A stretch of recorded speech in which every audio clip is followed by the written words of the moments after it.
Oke, balik lagi bersama gue, Firman Adi Putra Santoso, yang selalu akan edukasi kalian tentang investasi dan keuangan. Yang seperti gue bahas kemarin, gue kemarin udah bahas tentang financial statement yang part 1, dan sekarang gue akan bahas tentang kripto sama saham. Nah ini cukup banyak perdebatan ya dari kripto sama saham, dan memang itu hal yang biasa. Gue akan kasih aplikasi yang gue pakai untuk investasi kripto sama saham. Untuk kripto itu gue pakai Indodax.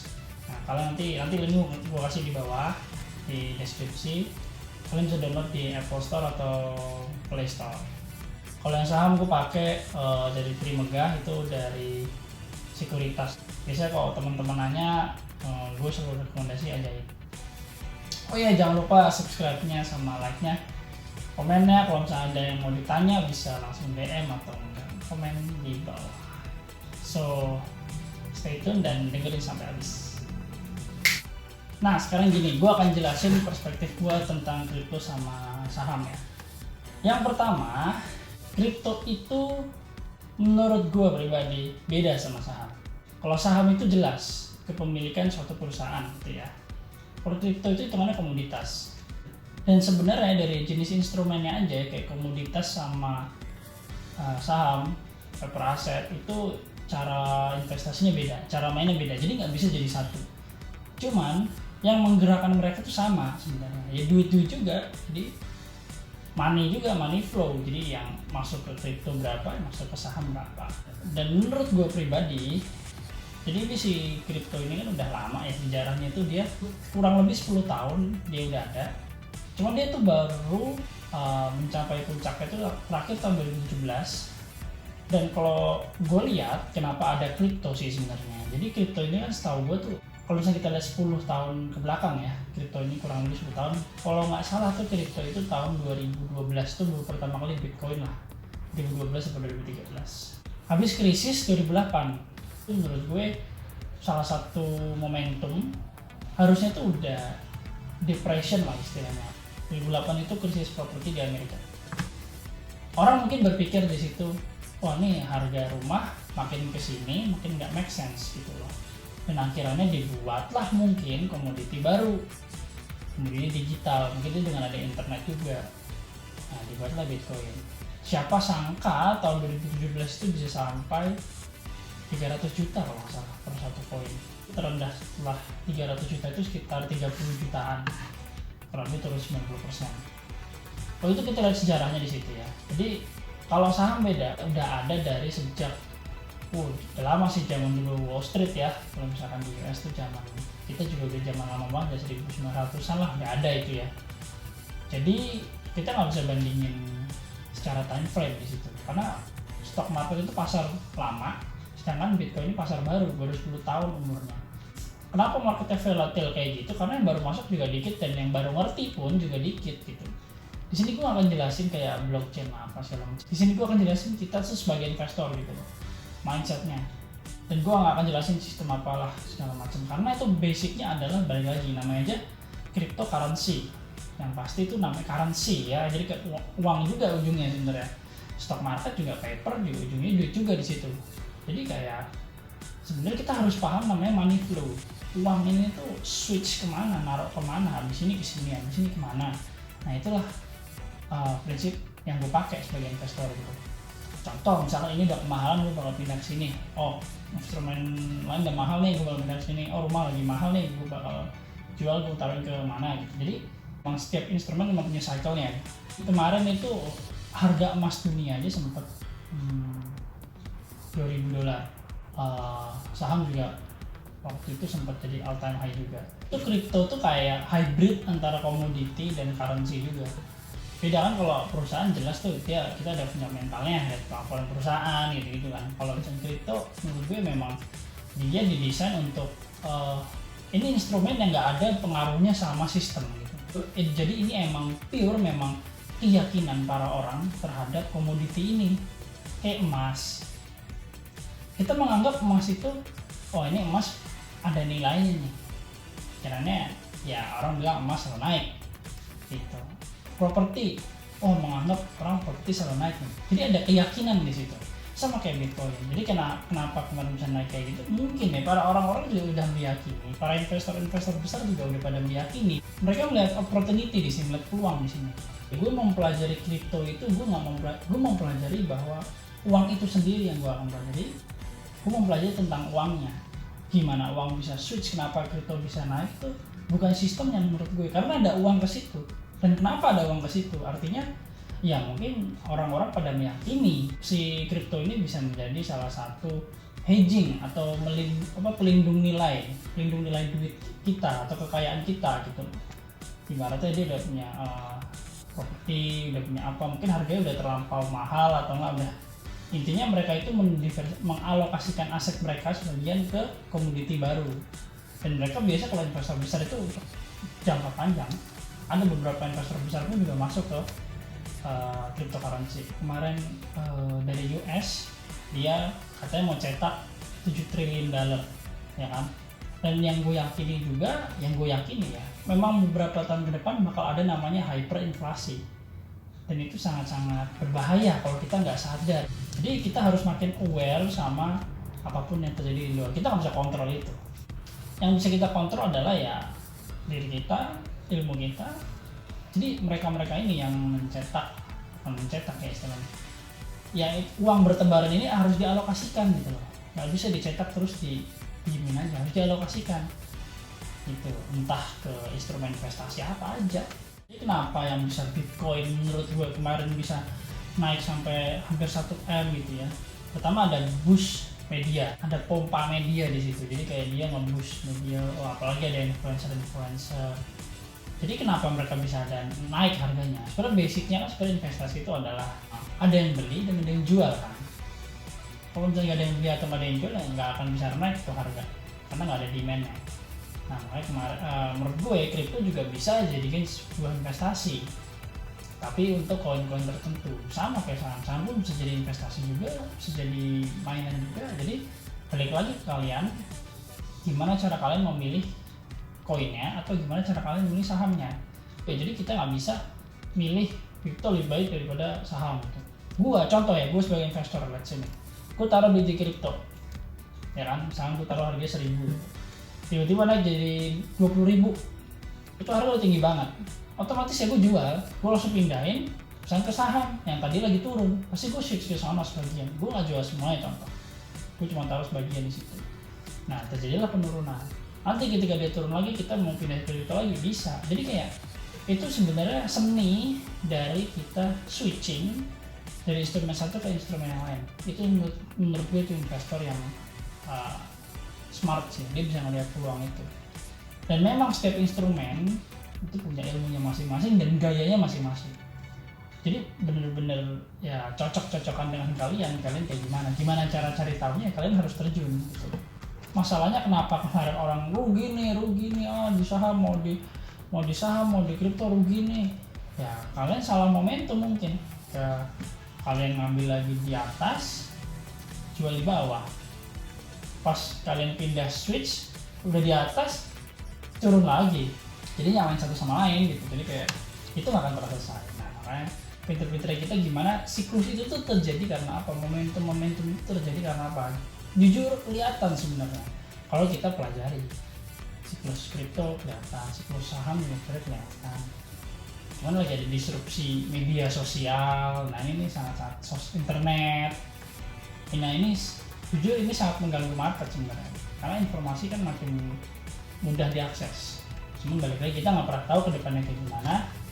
Cuma yang gue yakini adalah memang sejarah pasti akan terulang gimana pun. Nama sejarah yaitu menjadi patokan kita untuk kedepannya gitu kan. Ya kalian pelajari sejarah uang. Karena kalau kalian tahu sejarah uang nih, mau ada instrumen baru lagi, kalian ngerti gitu. Karena uang pasti ke situ gitu. Oh ini udah mahal semua nih. Cari apa lagi instrumen yang murah ya? Terus mereka bakal switch atau pindah. Kayak gitu lah. Jadi basicnya sih kalau sebagai investor gitu, mereka punya seni untuk memindahkan kekayaan mereka atau uang mereka ke instrumen yang lebih murah. Dan mereka yakini bisa lebih tinggi. Jadi kenapa gue invest di kripto juga? Gini, kalau menurut gue pribadi ya, memang generasi gue nih, menurut gue generasi gue lah pokoknya 96 itu menurut gue tuh generasi bukan paling sial ya, secara ekonomi itu sial lah. Karena kita kena, kalau di Indonesia itu ada krisis 98, itu parah. Inflasinya berapa persen tuh, dari ya kita nggak tahu lah, inflasi tinggi lah yang pasti. Terus waktu di Amerika itu ada krisis 2001, 2008, 2020. Kita di Indonesia tuh berarti ada 2 krisis. Indonesia itu 98 sama 2020. Bahkan dari 2008 aja tuh kita kena dampak.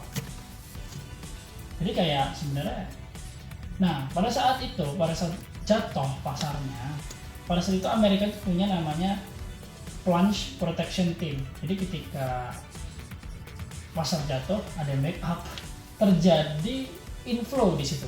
Ketika pas di pasar itu ada uang masuk, ada demand, harganya naik karena ada yang beli gitu.